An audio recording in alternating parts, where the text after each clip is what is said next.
கர்த்தருடைய பரிசுத்த நாமத்திற்கு மகிமை உண்டாவதாக. இன்றைய வசனம் ஏசாயா 28வது அதிகாரத்தில் 16வது வசனம், விசுவாசிக்கிறவன் பதறான்.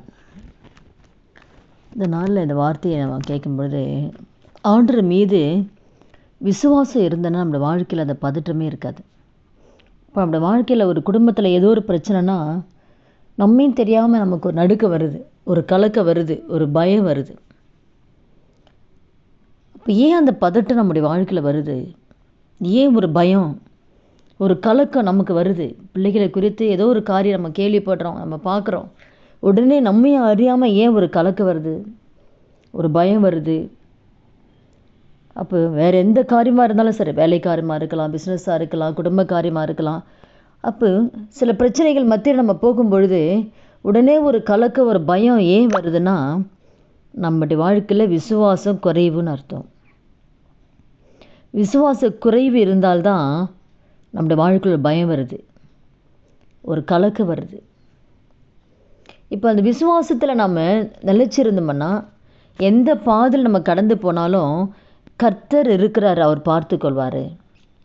பிள்ளைகளுடைய வாழ்க்கையில் ஒரு பிரச்சனையாக இருக்கலாம், ஒரு போராட்டமாக இருக்கலாம், இல்லை வியாதியாக இருக்கலாம். இப்போ நம்ம எந்த பாதையில் கடந்து போனாலும் நம்ம விசுவாசத்தில் நிலைத்திருக்கும் பொழுது நம்முடைய வாழ்க்கையில் அந்த கலக்கம் இருக்காது, ஒரு பயம் இருக்காது. கர்த்தர் செய்வார், கர்த்தர் மாற்றி போடுவார், கர்த்தர் விடுதலை கொடுப்பார், கர்த்தர் எங்கள் வாழ்க்கையில் ஒரு அற்புதத்தை செய்வார், கர்த்தர் பிள்ளைகளுடைய வாழ்க்கையில் கர்த்தர் ஒரு மாற்றத்தை கொண்டு வருவார். வேலைக்காக நிச்சயமாக கர்த்தர் வேலையை கொடுப்பார். வியாதி ஆண்டல முடியாது ஒன்றுமே இல்லை, கண்டிப்பாக அந்த வியாதி மாறும். அப்போ ஆபிரகாம் வாழ்க்கையில் மகனை போய் பலி செலுத்துன்னு சொல்கிறார் ஆண்டவர். ஒரே மகன் தான், ஆனால் அவர் வாழ்க்கையில் ஒரு பதட்டமே இல்லை, ஒரு பதட்டம் இல்லை, ஒரு பயம் இல்லை, ஒன்றுமே இல்லை. ஆண்டவர் சொன்னதை மனைவி கிட்ட கூட சொல்லலை. அப்படியே மகனை கொண்டு போகிறாரு, விசுவாசத்தோடு சொல்லிட்டு போகிறார், நாங்கள் போயிட்டு திரும்பி வருவோன்னு சொல்லிட்டு போகிறாரு. அப்போ அவருக்கு விசுவாசம் இருந்துச்சு, கர்த்தர் கொடுத்த பிள்ளை நிச்சயமாக பலி செலுத்தினாலும் அந்த பிள்ளையை மறுபடியும் ஆண்டவர் கொடுக்கறதுக்கு ஆண்டவரால் முடியுன்ற அந்த விசுவாசம் இருந்தது. அந்த விசுவாசத்தின்படியே ஆண்டவர் அந்த பலி செலுத்துகிற நேரத்தில் ஆண்டவர் அது பலி செலுத்த அப்படியே கர்த்தர் நிறுத்துறார். அப்போ அந்த விசுவாசம் நம்மக்கிட்ட இல்லை. அதுதான் விசுவாசிகளுக்கு தகப்பனாய் ஆபிரகாம் இருக்கார்.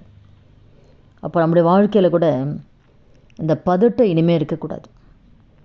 எந்த பாதையில் கடந்து போனாலும் நம்ம எல்லா சூழ்நிலையுமே என் கர்த்தர் எனக்காக யாவும் செய்வார், என் கர்த்தர் இந்த பிரச்சனையை மாற்றுவார், இந்த வியாதியிலேருந்து விடுதலை கொடுப்பார், என் பிள்ளையோட வாழ்க்கைக்கு அந்த பிரச்சனை மாறும், அந்த தீய பழக்கம் மாறும், நிச்சயமாக குடும்பத்தில் ஒரு சமாதானத்தை ஆண்டவர் கொடுப்பார், வேலையில் ஒரு அற்புதத்தை கர்த்தர் செய்வார், குடும்பத்தில் சகோதரருக்குள்ள ஒரு சமாதானத்தை கொடுப்பார். அப்போ எல்லாத்துலேயுமே கர்த்தர் என் ஆண்டவரால் கூடாத காரியம் எதுவுமே இல்லை. மாம்சமான யாருக்கும் தேவனாய் கர்த்தர் என்னால் செய்யக்கூடாத அதிசயமான காரியம் ஒன்று உண்டோ என்று வேதம் சொல்லுது. அப்போ ஆண்டவரால் செய்யக்கூடாத அதிசயமான காரியம் இந்த உலகத்தில் எதுவுமே கிடையாது. ஆனால் நாம் அதை நினைக்கிறதே கிடையாது. பிள்ளைங்க வாழ்க்கையில் பிரச்சனை வரும்போது உடனே நம்ம பதட்டப்படுறோம், கலங்குறோம், என்ன நடக்குமோன்னு பயப்படுறோம். அது விசுவாச குறைவுன்னு சொல்லி ஆண்டவர் சொல்கிறார். இந்த நாளில் கூட இந்த வார்த்தை கேட்குற நம்ம ஒவ்வொருத்தர் வாழ்க்கையிலையும் நாமே ஒப்பு கொடுக்கலாமா? ஆண்டவரே, எங்கள் வாழ்க்கையில் இருக்கிற இந்த கலக்கத்தை எடுத்துருங்கப்பா. ஒரு சின்ன பிரச்சனை இருந்தால் கூட நாங்கள் கலங்குறோம், பயப்படுறோம், என்ன நடக்குமோன்னு நாங்கள் அங்கலாய்க்கிறோம். ஆண்டவரே, அந்த பயத்தை எங்களை விட்டு எடுத்து போடுங்க.